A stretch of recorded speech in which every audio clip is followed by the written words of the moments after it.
Union budget आपने कल देखा कि कल आम बजट देश का आया 2024 का, और निर्मला सीतारमण बतौर वित्त मंत्री 7वीं बार बजट को पेश करती हैं। फिर क्या था, विपक्ष को रोज एक नया मुद्दा चाहिए। अब बजट को पकड़ लिया है, पहले किसी और मुद्दे को पकड़ा तो बजट तो बड़ा मुद्दा है। दर्शकों, जया बच्चन ने इसको ड्रामा बताया, मल्लिकार्जुन खड़गे ने इसको भ्रामक बताया, और यहां पर बात करें तो सबसे पढ़े लिखे कांग्रेस के बड़े नेता, जिनकी इज्जत बहुत सारे लोग करते हैं क्योंकि वो पढ़े लिखे हैं, लेकिन देखिए उनको बतौर नेता ये बयान देना पड़ेगा। मैं बात कर रही हूँ शशि थरूर जी की। शशि थरूर भी कम नहीं है। शशि थरूर ने कहा है कि केरल के लिए कुछ नहीं है।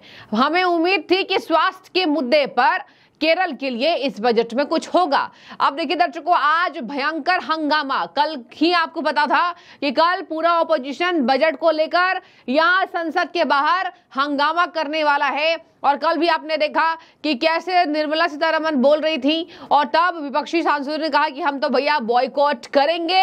और देखिए बॉयकॉट उनका लगातार जारी रहता है। तो ये तो सालों साल हम देखते आ रहे हैं कि विपक्षी गठबंधन बॉयकॉट करने में सबसे बड़ी पार्टी बन गई है। चलिए अब आपको बताते हैं, आज राज्यसभा में सभापति जगदीप धनखड़ को भी यहां डांट लगानी पड़ी, nothing will go on record. और कभी यहां पर अजीत अंजुम, जाने माने पत्रकार, अब खैर पत्रकार नहीं रहे, क्या कहें उनके बारे में, कांग्रेस पार्टी के पत्रकार ज्यादा लगते हैं वो। उन्होंने 3-4 लाइन्स लिखी थी अपने ट्वीट पर, nothing will go on record, nothing will go on record, again and again the same thing repeatedly said by Jagdeep Dhankhar ji in Rajya Sabha, ये लिखते हैं वो। अब मैं आपको बता दूं कि यहां पर राज्यसभा की मेंबर जया बच्चन एक बार फिर से आई हैं चुन करके, और देखिए जया बच्चन ने कहा, क्या कहा। हम ये कह रहे हैं कि आप सच बोलिए, देश को गुमराह मत करिए।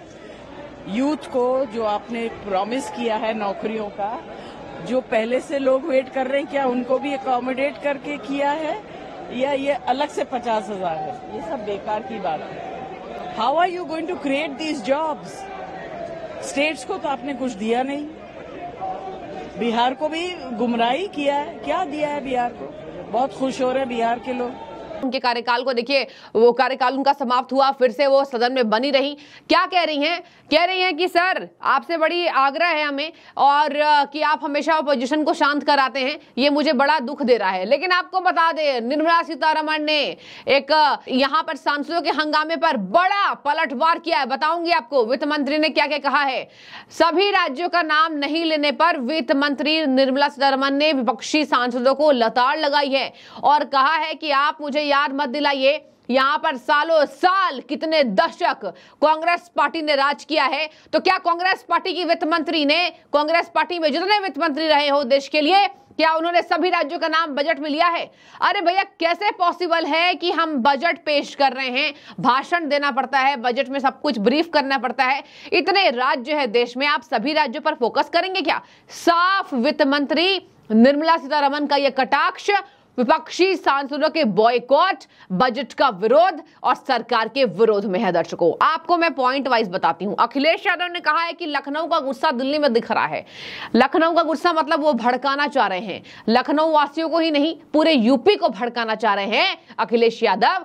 कि अखिलेश यादव ने कहा कि लखनऊ का गुस्सा दिल्ली में दिख रहा है, मतलब कि बजट में दिल्ली में कुछ नहीं है। बजट तो दिल्ली में हुआ ना, पूरा देश का ताना बाना सिक्का इक्का दिल्ली में है, जाहिर सी बात है, यहीं से सरकार चल रही है। उन्होंने कहा कि देखिए यूपी के लोग नाराज कर दिए, मतलब वोट कम दिया, दिखा रहे अपने आप को कि फर्स्ट आए हैं, आए भी हैं, कोई बात नहीं, इसमें कोई गुरेज नहीं है, मेहनत की होगी तो फर्स्ट आए हैं। अब देखिए अखिलेश यादव कह रहे हैं कि दिल्ली में गुस्सा दिखाई दे रहा है यूपी वालों के लिए, बजट में कुछ नहीं है, जबकि यूपी के लिए बजट में भर भर कर है। और बता दें आपको, बिहार को जो बजट में यहां पर एक कहीं ना कहीं रियायत दी गई है, इससे विपक्षी गठबंधन को खूब मिर्ची लग रही है। हालांकि ये कह रहे हैं बार बार, जया बच्चन ने बिहार का जिक्र किया, उन्होंने ये नहीं कहा कि बिहार को बहुत कुछ मिल गया, कह रही है कुछ तो मिला ही नहीं, केवल झुंझुना पकड़ा देते ये लोग। और देखिए विपक्षी सांसदों के हाथ में झुंझुना भी था, मतलब इन लोगों की विरोध करने की पराकाष्ठा इतनी ज्यादा हो चुकी है कि ये किसी भी तरीके से किसी भी स्तर पर उतर रहे हैं। दर्शकों, और मैं आपको बता दूं, यहां पर निर्मला सीतारमण ने सरकार का बचाव किया। यहां पर जो भेदभाव पूर्ण बताया जा रहा है यही निर्मला सीतारमण ने विपक्ष को खरी खोटी सुनाई, कहा कि कैसे ये बात कर रहे हैं, हर राज्य का जिक्र हम कर सकते हैं क्या? कितने राज्य ऐसे हैं जिनमें हमने बहुत कुछ दे दिया, उसका जिक्र तक नहीं किया। महाराष्ट्र का जिक्र मैंने नहीं किया है, लेकिन हमने राज्य में एक पोर्ट को मंजूरी दी है, इसकी कीमत 76,000 करोड़ है। निर्मला सीतारमण ने यह साफ कहा। इसके साथ उन्होंने कहा, हर बजट में आपको देश के हर राज्य का नाम लेने का समय नहीं मिलता है, और ये बात मल्लिकार्जुन खड़गे को समझना पड़ेगा। देखिए मल्लिकार्जुन खड़गे की आप बाइट सुनिए क्या कह रहे हैं। ये बजट जन विरोधी है, अन्याय है, किसी को भी न्याय मिला नहीं। बिहार को खुद सड़क तो बनते हैं, सड़क के लिए पैसे दिए, ये कोई बड़ी बात है? वो ही आंध्र स्पेशल पैकेज बोल रहे हैं, लेकिन स्पेशल स्टेटस आंध्रा को भी नहीं है। ये सब ये डिसेप्टिव बजट है और इसमें अन्याय है।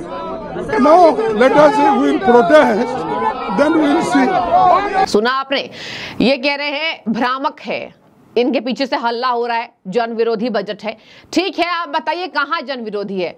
कैंसर पीड़ित जो देश में बढ़ते जा रहे हैं, देश में कैंसर का कैपिटल भारत को बताया जा रहा है, हर घर में कैंसर निकल रहा है। अगर कैंसर को लेकर सरकार ने बेड़ा उठाया है, आपने तारीफ क्यों नहीं की? चलिए आप तारीफ मत कीजिए, केंद्र का विरोध करते करते देश विरोधी पार्टी ये बन रही है। ये मैं नहीं कह रही हूं, जनता ने लिखा है। आप देखिए सोशल मीडिया पर जनता का गुस्सा फूट पड़ा है और कह रहे हैं जनता कि कांग्रेस पार्टी की ये हाल है कि ये अब देश विरोधी पार्टी होती जा रही है। इनको बजट में कुछ नहीं दिखता, इनको रक्षा के लिए, जब डिफेंस के लिए पैसे खर्च किए जाते नहीं दिखता, जब भारत के प्रधानमंत्री इटली जाते हैं नहीं दिखता, भारत के प्रधानमंत्री रूस जाते हैं नहीं दिखता, विदेशों से बुलावा आता है तो नहीं दिखता, तो इनको बजट में क्या दिखेगा? खैर, ये तमाम बातें मैंने आपको बहुत ब्रीफली बताया। और गठबंधन सहयोगियों को दिया जा रहा है बजट का सारा हिस्सा। ये भी कहा जा रहा है कि नीतीश कुमार को और चंद्रबाबू नायडू को सब कुछ मिल गया, लेकिन ऐसा कुछ नहीं है। विशेष राज्य का दर्जा नहीं मिला, लेकिन चलिए कुछ भी मिल गया।